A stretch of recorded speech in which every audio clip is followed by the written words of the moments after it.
ദൈവനാമത്തിന് മഹത്വമുണ്ടാകട്ടെ. ഇന്ന് രാവിലെ സമയം ഈ മെയ് മാസം 2-ാം തീയതി എല്ലാ പ്രേക്ഷകർക്കും കർത്താവായ യേശു ക്രിസ്തുവിൻ്റെ നാമത്തിൽ സ്നേഹവന്ദനവും ശുഭദിനാശംസകളും നേരുന്നു. ഇന്നത്തെ നമ്മുടെ ധ്യാനത്തിനായിട്ട് നമ്മൾ സംഖ്യാപുസ്തകം 1-ാം അധ്യായത്തിലേക്കാണ് വരുന്നത്. സംഖ്യാപുസ്തകം പലർക്കും വളരെ ബോറിങ് ആയിട്ടുള്ളൊരു പുസ്തകമാണെന്ന് പറഞ്ഞു കേട്ടിട്ടുണ്ട്. കാരണം അതിലൊരുപാട് സംഖ്യകളാണ്. ഇസ്രായേലിലെ 12 ഗോത്രങ്ങളുടെ ജനസംഖ്യ തുടങ്ങി, പിന്നെ ഓരോരോ ശുശ്രൂഷയ്ക്ക് വേണ്ടി തിരഞ്ഞെടുക്കപ്പെടുന്ന ആളുകളുടെ സംഖ്യകൾ, യുദ്ധത്തിന് പോകേണ്ടവരുടെ സംഖ്യകൾ, ഇങ്ങനെ ഒരുപാട് സംഖ്യകൾ പറയുന്ന ഒരു പുസ്തകമാണ്. അതുകൊണ്ട് തന്നെയാണല്ലോ ആ പേര് സംഖ്യാപുസ്തകം എന്നുള്ളത്. എന്നാൽ ഈ സംഖ്യകൾ നമുക്ക് ബോറിംഗ് ആകേണ്ട കാര്യമില്ല. ഞാൻ ബോറിംഗ് ആണെന്ന് പറയുന്നവരോട് ചോദിക്കാറുണ്ട്, നിങ്ങളുടെ പേര് അതിലുണ്ടായിരുന്നെങ്കിൽ ആ ഭാഗം നിങ്ങൾക്ക് ബോറിംഗ് ആകുമായിരുന്നു? ഒരിക്കലുമില്ല. നമുക്ക് യാതൊരു ബന്ധവുമില്ലാത്തതായിരിക്കുന്ന കുറേ ആളുകളെക്കുറിച്ച് പറയുന്ന ഒരു പരാമർശമായതുകൊണ്ടാണ് പലർക്കും ഇത് ബോറിംഗ് ആകുന്നത്. എന്നാൽ വിശുദ്ധ വചനം, ബൈബിൾ എന്ന് പറയുന്നത് ദൈവം നമുക്ക് നൽകിയിട്ടുള്ളതായിരിക്കുന്ന കർത്താവിൻ്റെ വചനമാണെന്നും ആ പുസ്തകത്തിൽ എഴുതിയിരിക്കുന്നതൊക്കെയും നമ്മുടെ ആത്മീയ വർധനയ്ക്ക് വേണ്ടിയാണ് എന്നും നാം മനസ്സിലാക്കി കഴിയുമ്പോൾ നമുക്ക് പിന്നെ ബോറിംഗ് ഉണ്ടാകേണ്ട ആവശ്യമില്ല. ഇസ്രായേലിലെ 11 ഗോത്രങ്ങളിൽ നിന്നും 20 വയസ്സിനു മേൽ പ്രായമുള്ള സകല പുരുഷന്മാരെയും എണ്ണുവാൻ ദൈവം മോശയ്ക്ക് കൽപ്പന നൽകി.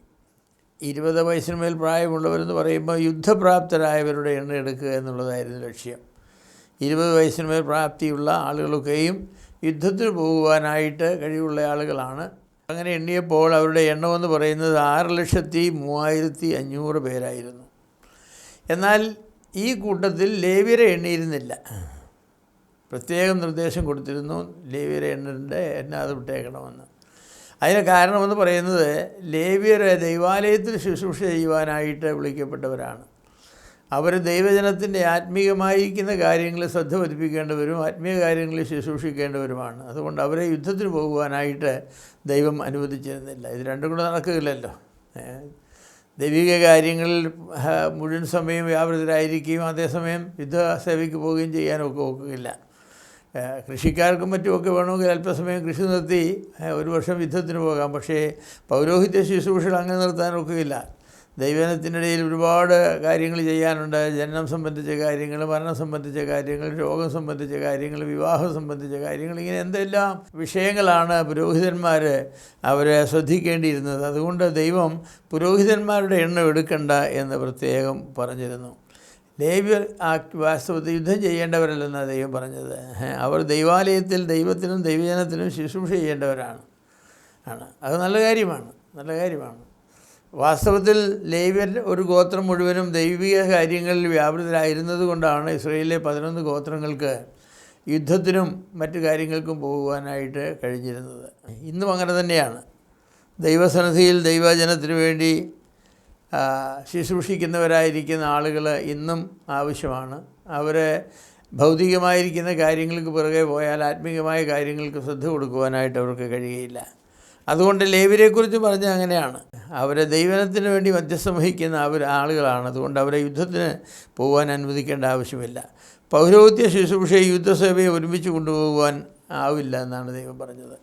യാഗപീഠത്തിന്മേൽ ശുശ്രൂഷിക്കുന്ന യുദ്ധക്കളത്തിൽ പോരാടുവാൻ പോയാൽ ശരിയാവില്ല. യുദ്ധക്കളത്തിൽ പോരാടുന്നതായിരിക്കുന്ന പട്ടാളക്കാർക്ക് വേണ്ടി മധ്യസ്ഥ വഹിക്കുവാനും അവരുടെ ആത്മീയ ആവശ്യങ്ങൾ നിവർത്തിച്ചു കൊടുക്കുവാനും പുരോഹിതഗണം വേണം. അതുകൊണ്ട് അവർ ആ ശുശ്രൂഷയ്ക്ക് വേണ്ടി തങ്ങളെ തന്നെ ഏൽപ്പിച്ചു കൊടുക്കണമെന്ന് ദൈവം നിർദ്ദേശിച്ചിരുന്നു. ഇന്നും അങ്ങനെ തന്നെയാണ്. കർത്താവിൻ്റെ വേല ചെയ്യുന്നവരെ ഭൗതിക കാര്യങ്ങളിൽ ഇടപെടുക എന്നത് ഒരു ന്യായമായ കാര്യമല്ല. പുതിയ നിയമത്തിൽ അങ്ങനെയാണ് പറയുന്നത്, യാതൊരു പടയാളിയും ജീവന കാര്യങ്ങളിൽ ഇടപെടുന്നില്ല. നമുക്കറിയാമല്ലോ, നമ്മുടെ ഭവനങ്ങളിൽ നിന്ന് പ്രിയപ്പെട്ടവരൊക്കെ പട്ടാള സേവ ചെയ്യുന്നവരെ, അവരെ ഇവിടെ നിലം വിതയ്ക്കാനും റബ്ബർ വെട്ടാനും ഒന്നും അവർ വരുന്നില്ല. അവരെ മുഴുവൻ സമയം പട്ടാളക്കാരാണ്. അവർ രാജ്യത്തിൻ്റെ പ്രതിരോധ കാര്യങ്ങളിൽ ശ്രദ്ധ പതിപ്പിക്കുന്നവരാണ്. അപ്പോൾ അങ്ങനെയുള്ളതായിരിക്കുന്ന ആളുകൾക്ക് രാജ്യത്തിൻ്റെ കൃഷി കാര്യങ്ങളിലും മറ്റ് കാര്യങ്ങളിലും ശ്രദ്ധ ചെലുത്തുവാനായിട്ട് കഴിയുകയില്ല. അതിന് വേറെ ആളുകൾ അങ്ങനെ എടുക്കണം. ദൈവത്തിൻ്റെ പരിപാടികളെല്ലാം വളരെ സിസ്റ്റമാറ്റിക്കാണ്, വ്യവസ്ഥാപിതമാണ്. ഇഷ്ടം പോലെ ചെയ്യാനൊക്കെയില്ല. ആരെന്ത് ചെയ്യണം, എങ്ങനെ ചെയ്യണം എന്നെല്ലാം ദൈവത്തിൻ്റെ വചനം വ്യക്തമായി നമ്മോട് പറഞ്ഞിട്ടുണ്ട്. പൗലോസ് അപ്പോസ്തലന് 2 തിമോഥെയോസ് 2-ാം അധ്യായത്തിൻ്റെ 4-ാമത്തെ വാക്യത്തിൽ പറഞ്ഞു, സുവിശേഷം പ്രസംഗിക്കുന്നവർ അതിനാൽ ഉപജീവിക്കണമെന്ന്. ആടിനെ മേയിക്കുന്നവർ അതിൻ്റെ പാല് കൊണ്ട് ഉപജീവിക്കണം. മുന്തിരിത്തോട്ട് നട്ടുണ്ടാക്കുന്നവർ അതിൻ്റെ ഫലം കൊണ്ട് ജീവിക്കണം എന്നൊക്കെ പറഞ്ഞിട്ടുണ്ട്. കർത്താവും അങ്ങനെ തന്നെ പറഞ്ഞിട്ടുണ്ട്, വേലക്കാരൻ തൻ്റെ കൂലിക്ക് യോഗ്യനാണ്. ഓരോരുത്തരും ഏതെങ്കിലും വേലകളിൽ വ്യാപൃതരായിരിക്കും. ആ വേലകളിൽ നിന്നാണ് അവർക്ക് കൂലി കിട്ടേണ്ടത്. കർത്താവിൻ്റെ വേല ചെയ്യുന്നവരായിരിക്കുന്ന ആളുകളുണ്ട്. ദൈവജനത്തിൻ്റെ ഇടയിലെ ആത്മീയ ശുശ്രൂഷ ചെയ്യുന്നവരെ, ദൈവവചനം പഠിപ്പിക്കുന്നവർ, അവർക്ക് വേണ്ടി ആത്മീയ കാര്യങ്ങളിൽ വ്യാപരിക്കുന്നവരായ ആളുകളുണ്ട്. അവരുടെ രോഗത്തിൽ അവർ ചെന്ന് കാണാനും ദുഃഖത്തിൽ അവരെ ആശ്വസിപ്പിക്കുവാനും അവരുടെ വിവാഹങ്ങൾ നടത്തി കൊടുക്കാനും ശവസംസ്കാരങ്ങൾ ക്രമമായി സ്വന്തമായി നടത്തുവാനും അങ്ങനെ ഒരുപാട് കാര്യങ്ങൾ മനുഷ്യരുടെ ജീവിതത്തിൽ അങ്ങനെ ഒരുപാട് വിഷയങ്ങളുണ്ട്. അതിനൊക്കെയും വേണ്ടി സമയം ചെലവഴിക്കുവാനായിട്ട് ദൈവം ചെയ്തിരിക്കുന്ന ക്രമീകരണമാണ് ആത്മീയ നേതൃത്വം എന്നുള്ളത്. നിങ്ങൾ ഏത് സമുദായത്തിൽപ്പെട്ട ആളായാലും നിങ്ങൾക്ക് നിങ്ങളുടേതായ ആത്മീയ നേതൃത്വമുണ്ട്. അവർ ആ കാര്യങ്ങൾ വ്യാപരിക്കുന്ന ആളുകളാണ്. അവരെ കൃഷി ചെയ്തല്ല ഉപജീവനം കഴിക്കേണ്ടത്. പിന്നെയോ സുവിശേഷത്തിൽ അധ്വാനിക്കുന്നവർ സുവിശേഷത്താൽ ഉപജീവനം കഴിക്കണമെന്നുള്ളതാണ് ദൈവത്തിൻ്റെ വ്യവസ്ഥ. അതുകൊണ്ട് തന്നെ ലേവ്യ ഗോത്രത്തെക്കുറിച്ചും ഈ 1-ാമത്തെ അധ്യായത്തിൽ വ്യക്തമായി പറഞ്ഞിട്ടുള്ളതാണ്. ലേവ്യ ഗോത്രക്കാരെ സെൻസസ് എടുക്കുമ്പോൾ എടുക്കാൻ പാടില്ല, അവരെ വിട്ടേക്കണം, അവരെ ദൈവിക ശുശ്രൂഷകൾ ചെയ്യട്ടെ എന്നാണ്. അപ്പോൾ പിന്നെ ലേവ്യരുടെ ഉപജീവനമാർഗം എങ്ങനെയാണ്? അവർക്ക് കൃഷി ചെയ്യാൻ ഭൂമി കൊടുത്തിരുന്നില്ല. അവരുടെ കന്നുകാലികൾക്ക് മേയുവാൻ അല്പ സ്ഥലവും അവർക്ക് വീട് വെക്കുവാൻ കുറേ സ്ഥലവും മാത്രമേ കൊടുത്തിരുന്നുള്ളൂ. അവർക്ക് കൃഷി ചെയ്യുവാൻ സ്ഥലം ഉണ്ടായിരുന്നില്ല. പിന്നെ എങ്ങനെയാണ് അവരുടെ ആവശ്യങ്ങൾ നടക്കുന്നത്? അത് ദൈവാലയത്തിൽ വരുന്നതായിരിക്കുന്ന യാഗങ്ങളുടെയും അതുപോലെ ദൈവത്തെ ആരാധിക്കുമ്പോൾ ആളുകളെ കൊണ്ടുവരുന്നതായിരിക്കുന്ന വഴിപാടുകളുടെയും ഒരു ഓഹരി അവർക്കുള്ളതായിരുന്നു. ഓഹരി അവരുടെ ആവശ്യങ്ങൾ പരിഗണിച്ച് ആ ഗോത്രത്തിൻ്റെ മുഴുവൻ ആവശ്യവും നിവൃത്തിയാകത്തക്കവണ്ണമാണ് ദൈവം കാര്യങ്ങൾ ചെയ്തിരുന്നത്. ദൈവത്തിൻ്റെ ജനം ദൈവിക കാര്യങ്ങളിൽ താല്പര്യമുള്ളവരായിരിക്കുമ്പോൾ, അവർ ആരാധനയ്ക്ക് പോകുമ്പോൾ, അവർ പള്ളിയിൽ പോകുമ്പോൾ, ദൈവത്തെ ആരാധിക്കുവാൻ പോകുമ്പോൾ ഞാൻ വിചാരിക്കുന്നു ദൈവാരാധനയ്ക്ക് നേതൃത്വം കൊടുക്കുന്നവരായിരിക്കുന്ന ആളുകളുടെ ആവശ്യങ്ങൾ ക്രമത്താലേ നടന്നുകൊള്ളും. അവർ വേറെ കാര്യങ്ങൾക്ക് വേണ്ടി പോകേണ്ട ആവശ്യമില്ല. അപ്പോൾ ദൈവം അങ്ങനെ ഒരു ക്രമീകരണമാണ് ചെയ്തിട്ടുള്ളത്. പക്ഷേ ഇതിൽ മനസ്സിലാക്കേണ്ട വേറൊരു കാര്യമുണ്ട്. എന്താണ്? ദൈവത്തിൻ്റെ കാര്യപരിപാടികൾക്ക് ഒന്നിനും തടസ്സം വരാനായിട്ട് പാടില്ല. യുദ്ധം ദൈവജനത്തിന് ആവശ്യമാണെന്ന് ചോദിച്ചാൽ തീർച്ചയായിട്ടുമാണ്. കാരണം എന്തുകൊണ്ട്?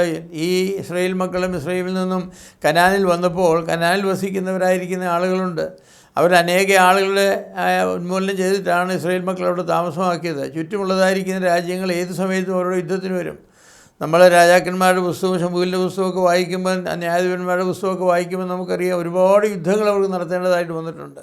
മിദ്യാന്യരും ഫിലിസ്തീനും അമാലേക്കരും ഇങ്ങനെ ഒരുപാട് ആളുകൾ അവർക്ക് ചുറ്റും വസിക്കുന്നവരെ അവരോട് യുദ്ധം ചെയ്യാനായിട്ട് വന്നിട്ടുണ്ട്. ആ സമയത്തൊക്കെ യുദ്ധസന്നദ്ധരായിരിക്കുന്ന ഇസ്രായേൽ മക്കളാണ് യുദ്ധം ചെയ്തത്. എന്നാൽ യുദ്ധത്തിന് വേണ്ടി അവർ പോകുമ്പോൾ അവരോടുകൂടെ തീർച്ചയായിട്ടും ലേവ്യ ഗോത്രക്കാരും അവരുടെ ആത്മീയ ആവശ്യങ്ങൾക്ക് നേതൃത്വം കൊടുക്കുവാനായിട്ട് തീർച്ചയായിട്ടും ഉണ്ടായിരുന്നിരിക്കും. ഇന്നത്തെ പട്ടാളങ്ങളിൽ മിലിറ്ററിയിലൊക്കെ ചാപ്ലൈൻസി എന്ന് പറഞ്ഞ ഒന്നുണ്ട്.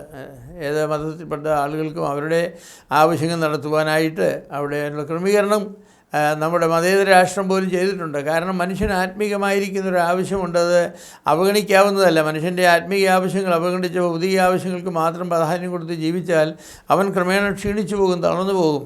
അതുകൊണ്ട് ദൈവം തൻ്റെ ജനത്തിനു വേണ്ടി കാര്യങ്ങൾ ക്രമീകരിച്ചപ്പോൾ വളരെ വ്യക്തമായ നിർദ്ദേശം നൽകി. നിങ്ങളെ സെൻസസ് എടുക്കുന്നതായിരിക്കുന്ന സമയത്ത് ലേവ്യ ഗോത്രക്കാരെ ഒഴിവാക്കണമെന്ന്. അങ്ങനെ ലേവ്യ ഗോത്രക്കാരെ ഒഴിവാക്കി മറ്റുള്ളവരുടെ സെൻസസാണ് എടുത്തത്. ആ സെൻസസ് പ്രകാരം അവർക്ക് അത് യുദ്ധം ചെയ്യുവാൻ കഴിവുള്ളതായിരിക്കുന്ന 6,35,500 ആളുകളുണ്ടായിരുന്നു. ഈ ആളുകൾ യുദ്ധത്തിന് പോകുമ്പോൾ അവരുടെ ആത്മീയ ആവശ്യങ്ങളെല്ലാം നടത്തുവാനായിട്ട് ലേവ്യ ഗോത്രക്കാരെ ദൈവം മാറ്റിവെച്ചു.